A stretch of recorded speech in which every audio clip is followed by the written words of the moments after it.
পবিত্র ঈদ উল ফিতর উপলক্ষে দেশে শুরু হয়েছে টানা 7 দিনের ছুটি। মঙ্গলবার 17 মার্চ শবে কদরে সরকারি ছুটি দিয়ে শুরু হওয়া এই ছুটি চলবে আগামী 23 মার্চ পর্যন্ত। কর্মদিবস শেষ হওয়ার পর থেকে রাজধানী সহ বিভিন্ন শহরের সড়ক ও বাস স্ট্যান্ডে ঘরমুখো মানুষের ঢল নামে। পরিবার পরিজনের সঙ্গে ঈদের আনন্দ ভাগাভাগি করতে রাজধানী ছাড়ছেন হাজারো মানুষ।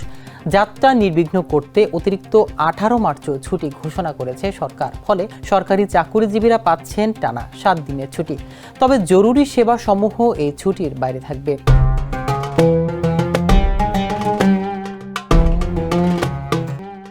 এদিকে ঈদ উপলক্ষে ঘরমুখো মানুষের যাত্রায় যেন কোনো ধরনের ভোগান্তি সৃষ্টি না হয়, তাই জরুরি নির্দেশনা জারি করেছে বাংলাদেশ সড়ক পরিবহন কর্তৃপক্ষ বিআরটিএ। গত সোমবার প্রকাশিত এই বিজ্ঞপ্তিতে উৎসবকালীন গণপরিবহন ও পণ্যবাহী যান চলাচলের বিষয়ে স্পষ্ট বিধিনিষেধ আরোপ করা হয়েছে।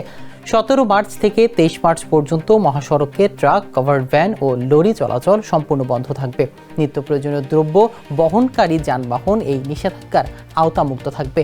যানজট এড়াতে গুরুত্বপূর্ণ সড়কের দুই পাশে কোনোভাবে যানবাহন পার্কিং করা যাবে না। যাত্রীদের নিরাপদ ভ্রমণ নিশ্চিত করতে এবং মহাসড়কে শৃঙ্খলা বজায় রাখতে এই পদক্ষেপ গ্রহণ করেছে বিআরটিএ।